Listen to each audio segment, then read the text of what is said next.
Good evening again, and welcome to tonight's open house on the Eglinton Crosstown West Extension project. My name is Amin Gill, and I'm the Community Engagement Manager for this project. This is our sixth open house this year and our 28th overall. Tonight's session will be divided into two parts. We'll go through a presentation with you, and then we have a question and answer period. Tonight's open house is focused on the elevated guideway section of our project. This is our first open house with our contractor who's come on board earlier this year, Aecon. That's the construction partner for the elevated guideway. So tonight we'll be going over some construction updates and what's next on that section of the project and some restoration and community benefits information.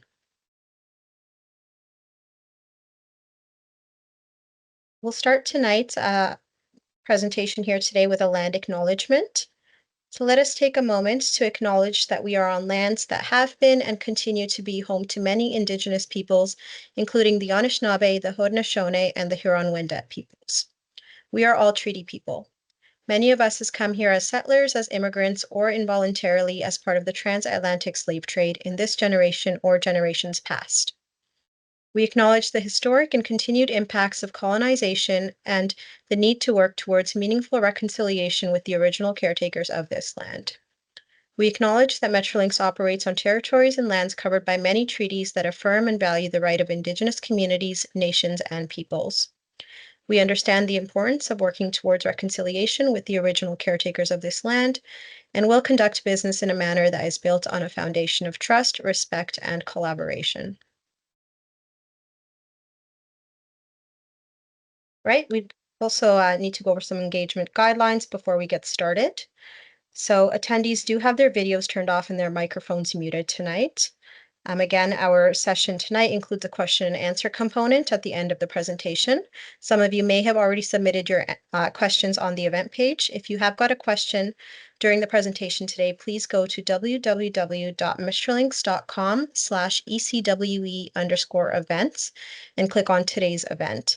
At the bottom, you'll see a Slido where you can submit your questions. As a reminder, we'll prioritize answering questions that are related to the content being presented tonight, specifically the elevated section of the project. Those questions that are unrelated or that we don't get to tonight will be answered and posted to the event page within 14 business days, so please check back there for updates. And as always, today's event is closed captioned and French translation is available upon request.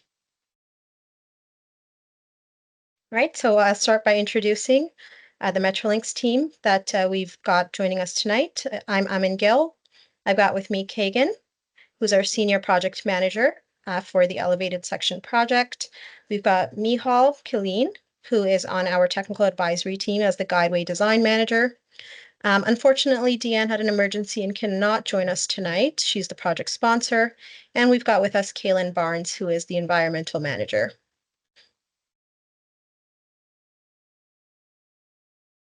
Right, I'm going to hand it off to Varney from Aecon to introduce the Aecon team.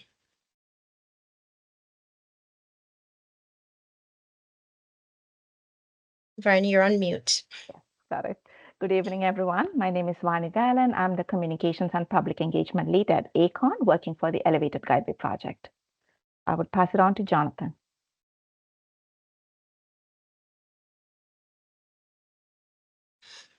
Hi, everybody. I'm Jonathan Samet. I'm the Environmental Manager with Aecon on the Quay EG project. Hi, everybody. Hi, everybody. My name is Yves Philippe. I'm Assistant Superintendent for Aecon on the Elevated Guideway. Perfect. Thank you. So before we get into the elevated section, for those of you who aren't aware, I'm going to go through a bit of an overview of the project. So this project extends westward from Mount Dennis all the way to Renfort Station. It's a 9.2 kilometer rapid transit line. It's 7 new stations, 5 connections to other options, including Up Express, the Kitchener GO Train, GO Transit, TTC, and MyWay buses. We expect 37,500 more people within walking distance to transit once this line is built, and 23,600 more jobs within walking distance.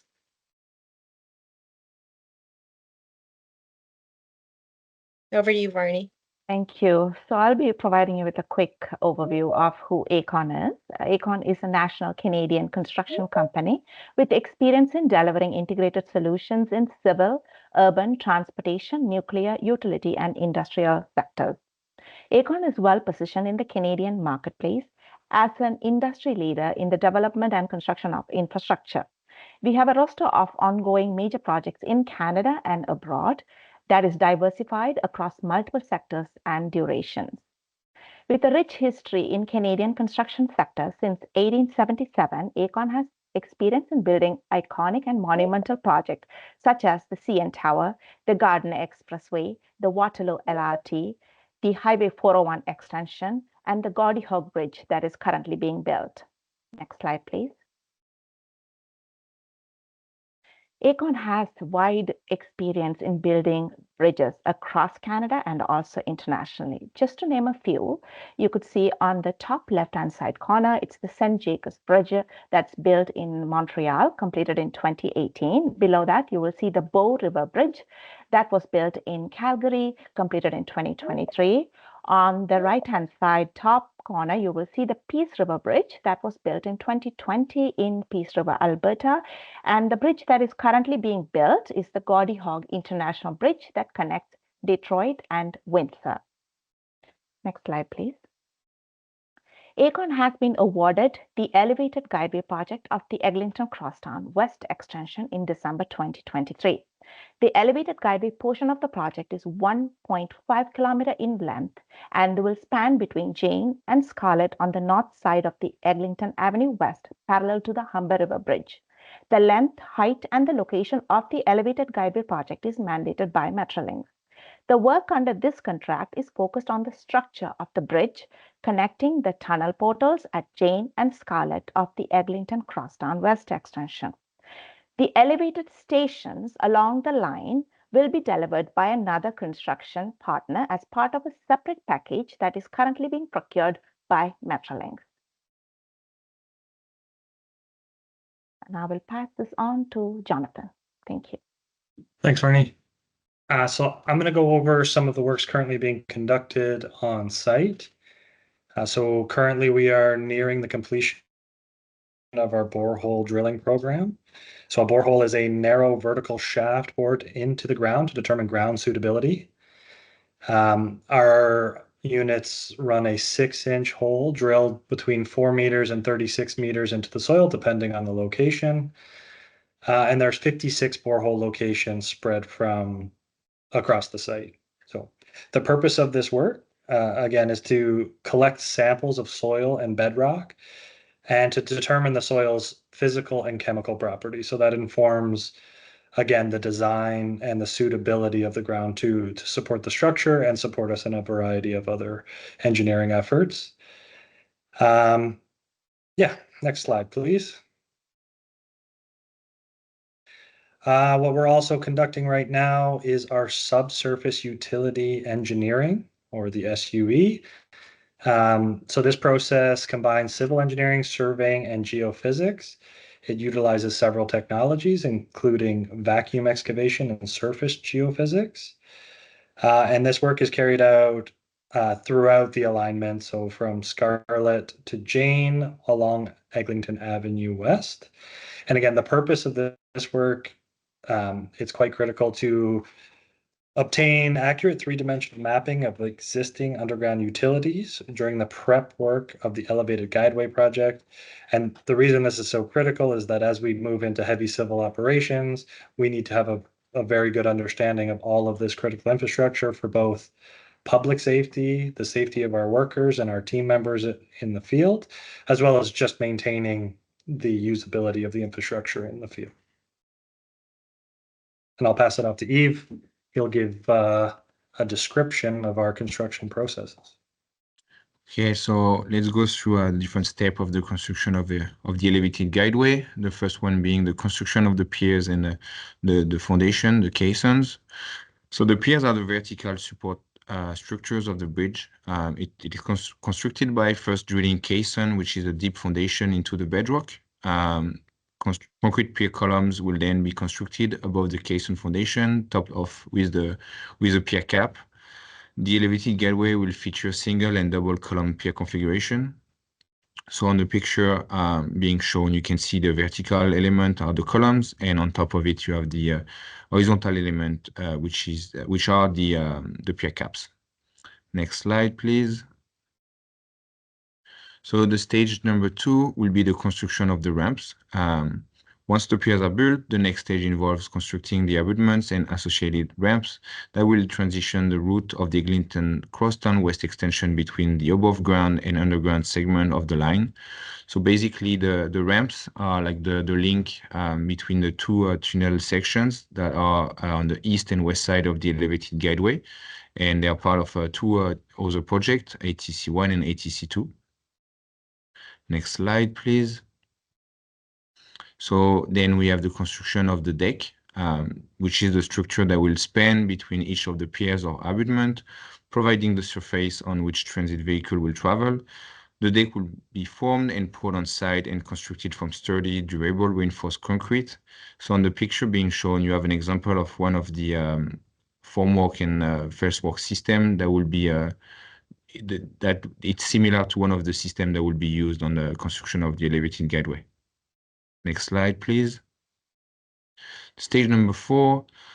Once the deck is complete, the stage will be set for installation of the rails and systems that will support extended Eglinton Crosstown LRT service. This phase of construction will begin after a future partner is brought on board. So this will be a different project. It's outside of the elevated gateway scope. Next slide, please. So the construction method to cross the Humber River. So in order not to enter the Humber River, Aecon will utilize the balanced cantilever bridge construction method. So the balanced cantilever bridge construction method is used in situations where access is limited and long-span bridges need to be constructed. So in our case, above the Humber River. Aecon will use 2 cantilever bridge traveler. So it's called a pair of the traveler. It's made of two elements to build a bridge from each side of the river and will connect at the center of the river. So on the picture, you can see one pair and one single element. The second single element being hidden by the picture, by the angle of the picture, but he will look like this. Next slide, please. And I will let Jonathan talk about the sequence of work in the next few months. Thanks, Yves. So yeah, let's have a look at where we're at and where we're going in the near term here. So as you can see, we're in the middle of summer 2024, so we're still completing that SUE investigation. Additionally, in the summer, or starting shortly, we will be beginning the installation of site security and tree protection fencing. That will bring us to a point where we can transition into tree removals in roughly mid-fall of 2024. Again, once that fencing is up and secure. After tree removals in the late fall, Aecon will transition into grading and site preparation works.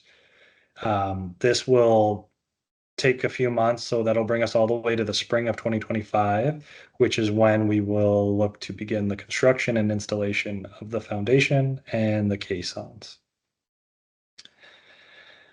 Let's have a look at some of the mitigation measures that Aecon intends to employ during these early stages of construction. So first and foremost, safety is our primary value at Aecon and Metrolinx. So and that's not just our safety and the safety of our team members, but that is especially the public as well. So we will be installing pedestrian detours around all heavy construction areas. Again, we want to minimize that pedestrian construction interface as much as possible. And we will adjust the access points to public parks to make sure that you all can still access the parks and utilize them while keeping you safe. Noise and vibration.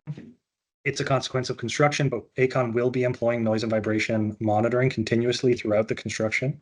This will help us ensure that our activities are staying within the thresholds that are allowed. As well as all of our activities are going to be conducted during daytime hours. We have no night shift work, so that greatly reduces the impacts to noise and vibration.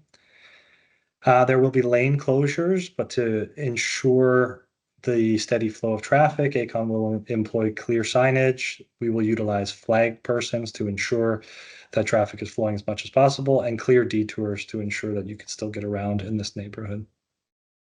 Local businesses, so we will be employing business continuity planning, such as advertising, maintaining access, and buying locally throughout the project.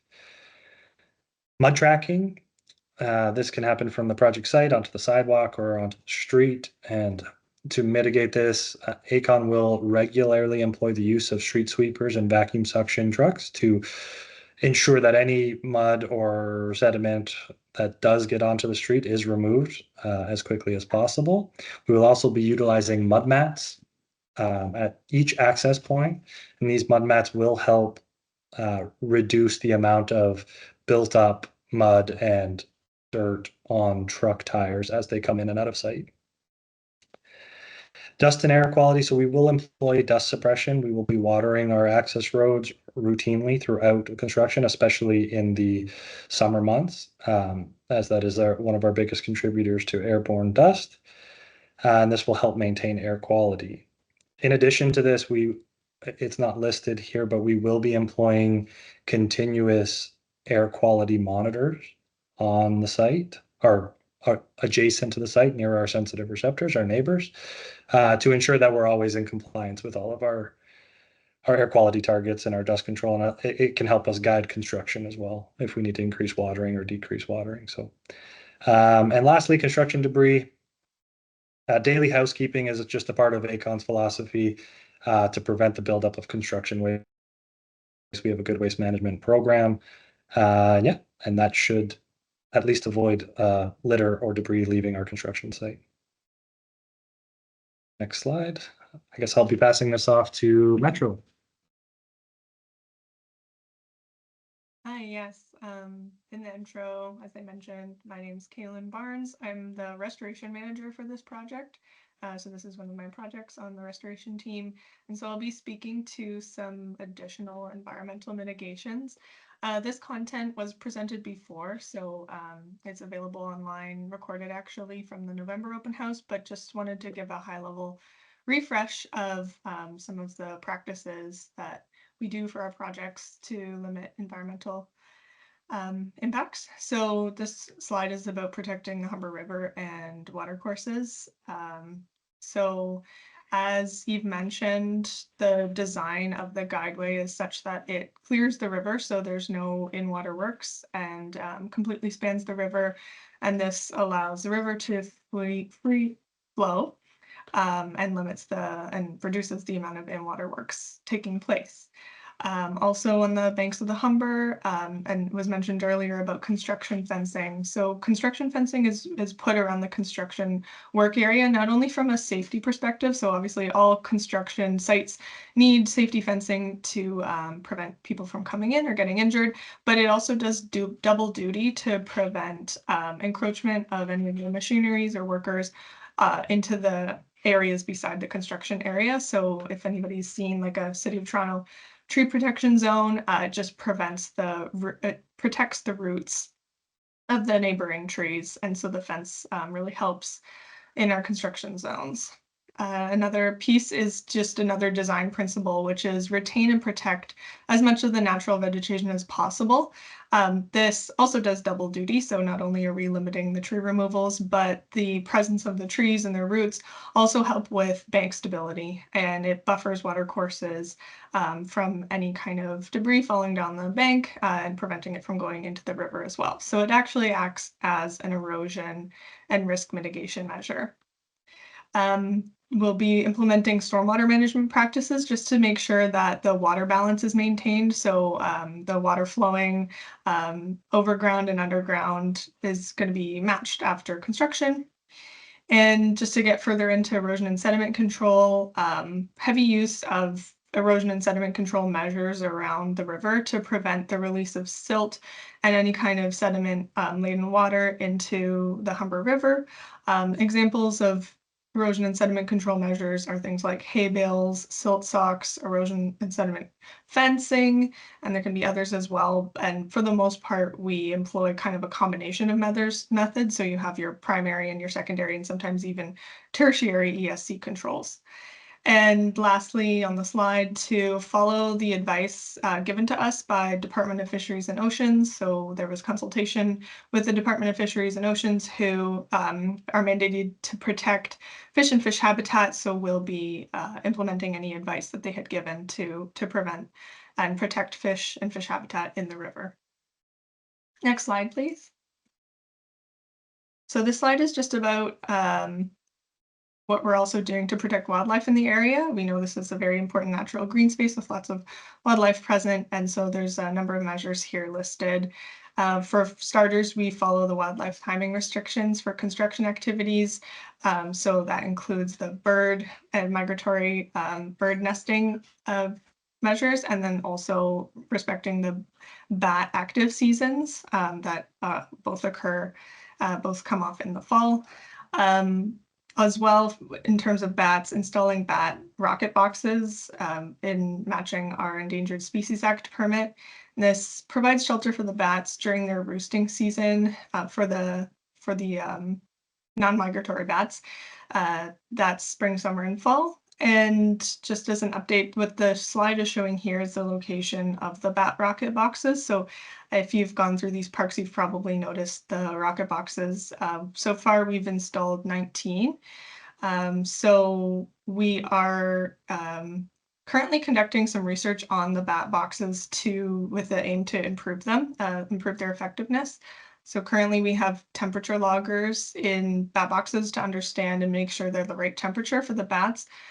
We've also put up a variety of bat boxes. So we've installed a few extra ones as well, and you may notice they are different shapes and sizes. So we're just trying to evaluate the effectiveness of the different bat boxes. As I kind of mentioned in the last slide, installing fencing around the work area helps prevent wildlife from entering the construction zone. And then in terms of any wildlife that might be present, the qualified biologist conducts searches and sweeps and allows any kind of wildlife to safely exit before the fencing is closed. Next slide, please. So getting into what we're doing to manage vegetation and tree impacts. We do this primarily by following Metrolinx's vegetation guideline. The guideline quantifies and guides how many new tree and vegetation plantings are required to replace and offset removals. And we accomplish this through restoration of natural landscapes that were affected by construction, and also landscapes that aren't affected by construction if we need to do extra compensation. And it also spells out integrated vegetation management, which is a way of managing invasive species and ensuring that the natural environment that's impacted by construction and also what we put back is maintained to the best standard possible.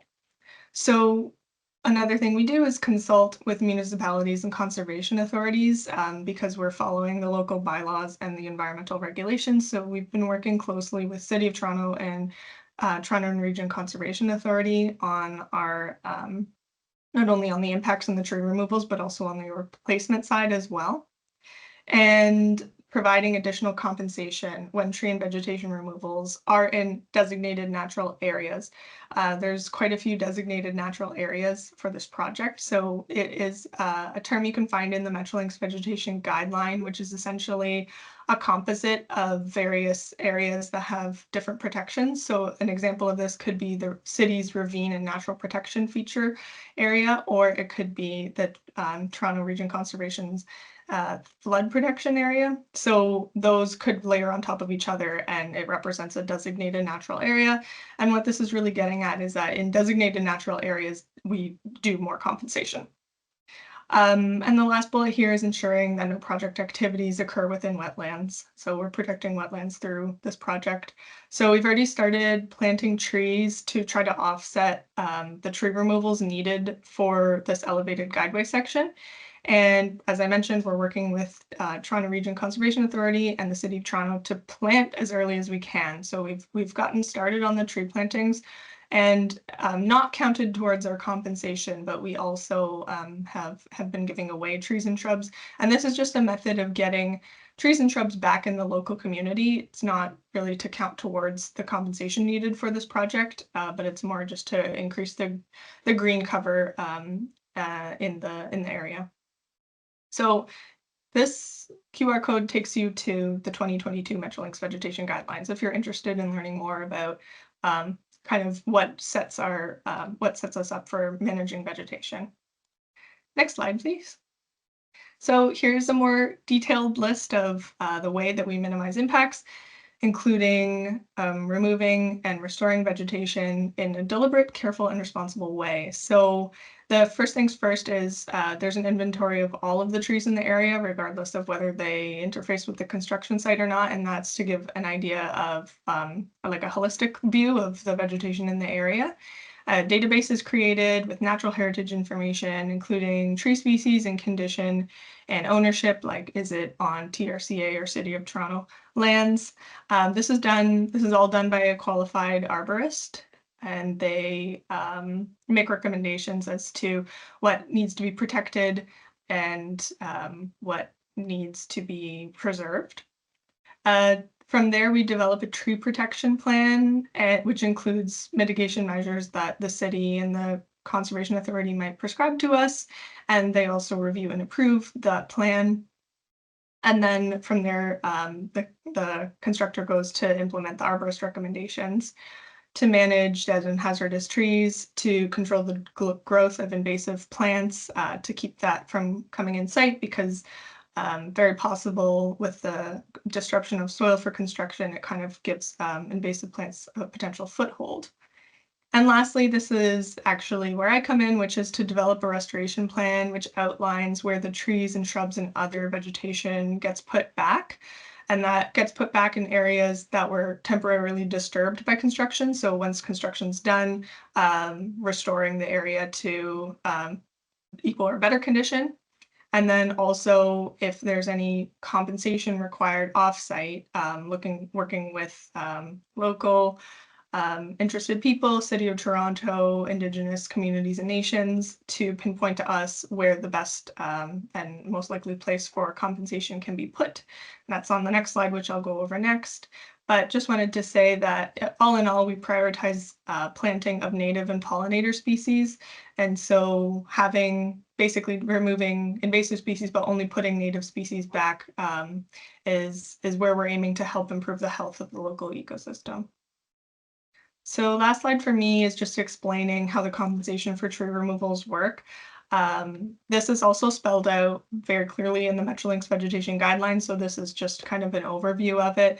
But essentially, in the TRCA regulated area, we work with them to compensate by the area disturbed. So that's both like permanent and temporary construction impacts.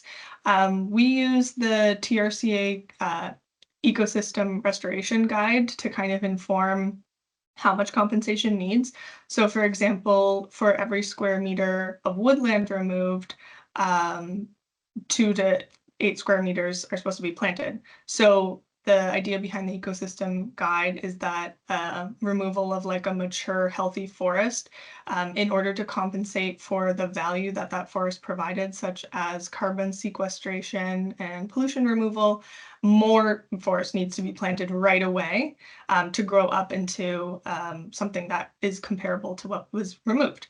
So TRCA requires so many trees and shrubs to be put back by hectare, depending on the type of ecology of the area. So if it's a thicket, or if it's a woodland, or if it's a meadow, but the amount that we put back ranges from 500 to 300 trees per hectare, and hectare is 10,000 meters squared. So that explains the area-based compensation for the TRCA regulated area. There's also a area-based compensation for ravine and natural feature protection. And ravine and natural feature protection, as I mentioned earlier, is a City of Toronto layer. And that is, we're working with the city on more area-based compensation. And then lastly, we have our bylaw trees. So that would be like the park trees, the street trees, and the private trees. And we've follow essentially the removal to replacement ratio dictated by the city. So those are all 3-to-1 to removals to replacements. So for this project, we have kind of a blend of both area-based replacements and also STEM-based replacements. And yeah, that's everything from me.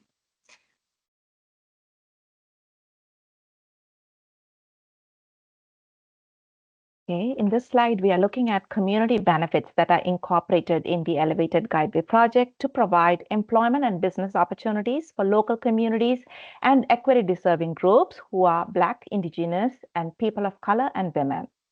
In the Elevated Guideway project, we will strive to achieve hiring targets to represent 10% of women, 10% of people from Black, Indigenous, people of color groups, and 10% of apprentices who will work in the skilled trade sector. Some of the techniques that we will deploy to achieve these targets will include collaborative approach with community organization and construction union trade sector to identify job seekers entering the construction sector and providing them with opportunities where possible. Consistent engagement with subcontractors to instill the importance of hiring from local and diverse communities. We will also be creating internship, mentorship, and job shadow opportunities when there is a demand in the project. We will provide construction site tours for job seekers who are interested in entering construction sector. We will also deliver workshops and information sessions for job seekers and general community who are interested in entering the careers in construction to provide them with pathways and understanding how to enter construction trade careers. And how we support the local business community will include developing business continuity plans and creating business opportunities in the project. Whenever possible, we will try to buy from local business communities, and we will also mitigate construction impacts by ensuring that signages and wayfinding paths are clearly indicated. We will also create shop local signages, and we will promote the businesses. And we will also engage with businesses continuously to hear from them about their concerns, and we will support them consistently. Thank you very much, Aman. I'll pass it on to you. Great, thank you. So that brings us to the end of our presentation section. We'll move into our panel discussion now. We'll briefly introduce everyone again. So you have me, I am moderating tonight. I've got with me Kagan Sain, who is the Senior Project Manager. On the Metrolink side, we've got Deanne. Sorry, Deanne was unable to make it, so Deanne is not here. If there's a question for Deanne, unfortunately, we will have to take it back and post it online. We've got Kaylin Barnes, our Restoration Manager, Mihal Killeen, the Guideway Design Manager on our Technical Advisory Team, Varney, who is the Communications and Public Engagement Lead for ACON, Yves Philippe, who is the Assistant Superintendent with ACON, and Jonathan Samut, who is the Environmental Manager with ACON. If you do have a question, please submit it by going to www.metrolinks.ca/ECWE_events, and then click on today's event. You'll have to scroll to the bottom where you'll find the Slido, and then you can submit your question that way. All right, I will go to our first question now.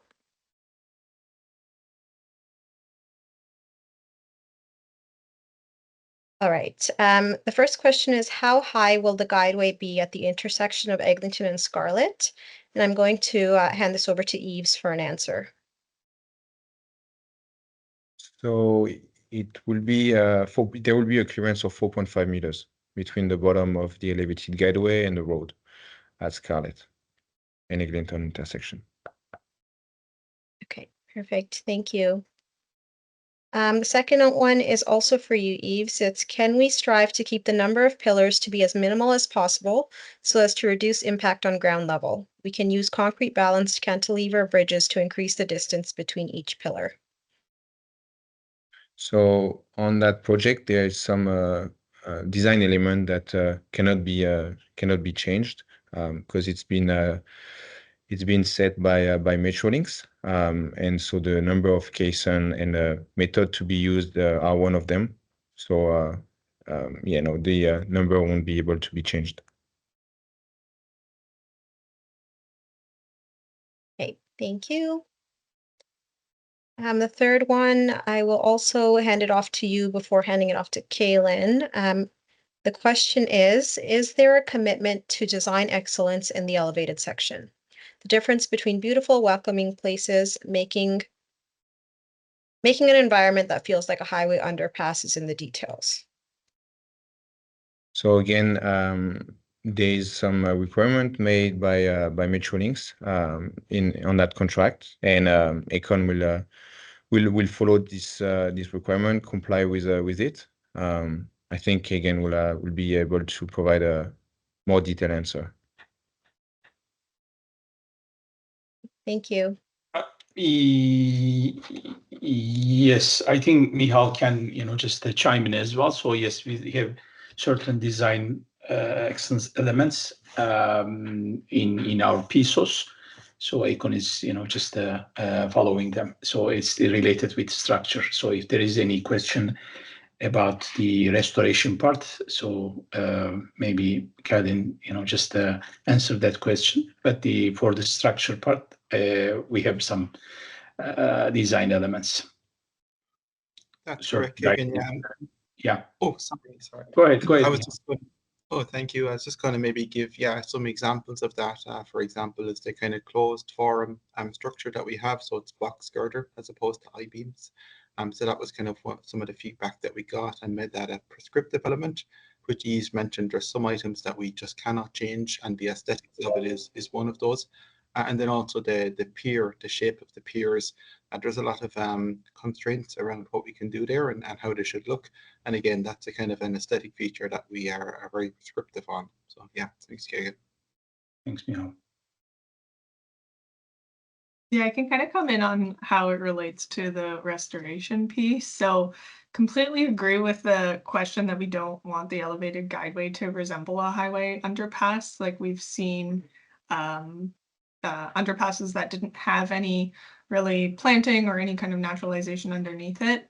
So in our case, natural design has been kind of a cornerstone of the restoration plan for the project.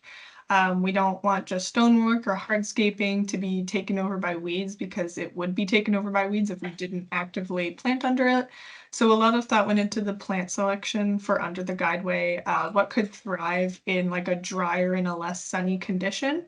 And we've picked a planting palette that will maximize plantings under the guideway, and also not just under the guideway, but planning for tree and shrub plantings on both the north and the south side of the guideway to have that blending into the existing landscape as the trees grow up. They will provide some screening over time, but it also acts to tie in to the existing forested strip that's between the road and the parks there.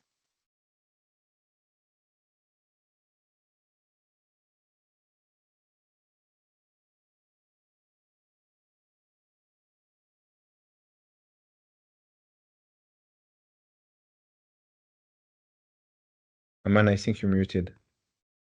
Oh, sorry. Thank you. Okay, I was just saying to submit a question, please visit www.metrolinx.ca/ECWE_events. If you have submitted a question and it's related to stations, we will take that back and have it answered and posted online. Unfortunately, Deanne is unable to be here tonight. We don't have any more questions for now, so I'll give it a couple minutes while we wait. I will let you know that we have a couple of upcoming events. 2 more open houses next week on the same content on the elevated guideway. So if you don't have any questions today, but you think of something over the next couple of days, please visit us either next Tuesday or Thursday between 4 to 8 p.m. at our community office, which is located at 326 Scarlett Road.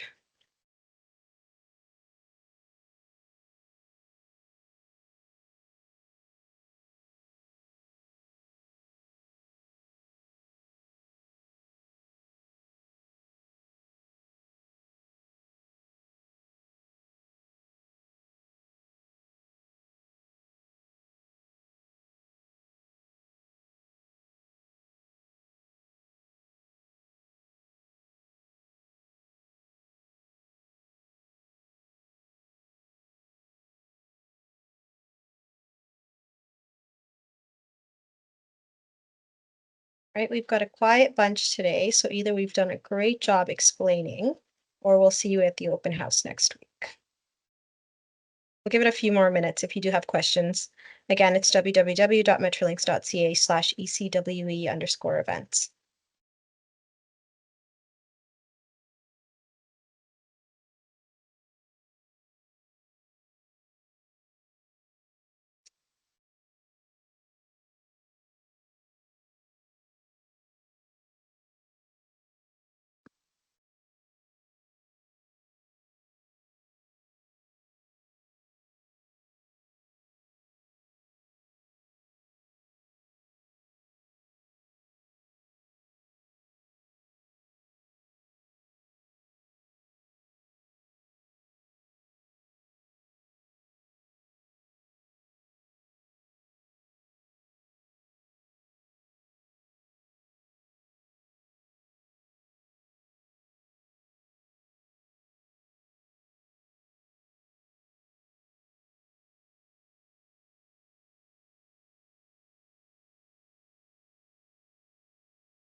Okay, we've got one about the sidewalk closures. I believe that's for our ATC1 project. So that's the tunneling project just west of Scarlett. So we'll have to check with our project teams and get back to you. We will post that answer online for you in the next couple of days.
Okay, we've got another question here.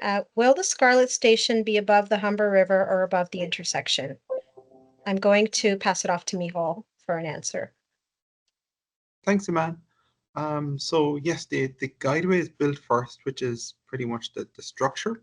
And then later on in the subsequent contract, the stations are installed. And Scarlett Station itself is primarily over the intersection. There will be an entrance at the northeast corner of Scarlett and Eglinton. But just to answer the question, the station itself is located over the intersection. Thanks, Iman. Right, thank you, Mihal.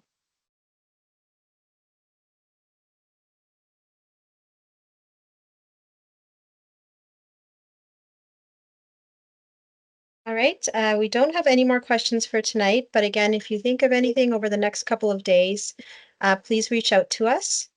You can head over to our community office at 326 Scarlett Road. We're there Tuesdays and Thursdays. Next week specifically, we will be there from 4 to 8 p.m. for an open house. You can also email us at eglintonwest@metrolinx.com at any time with any questions or concerns. Our social media is at Eglinton West, EXT. And you can also visit our website anytime at metrolinx.com/eglintonwest. And with that, I will leave you to enjoy the rest of your evening. Thank you so much for joining tonight, and have a good rest of your week. Thank you. Thank you. Thank you very much. Have a nice evening. Thank you. Thank you. Thanks, everybody.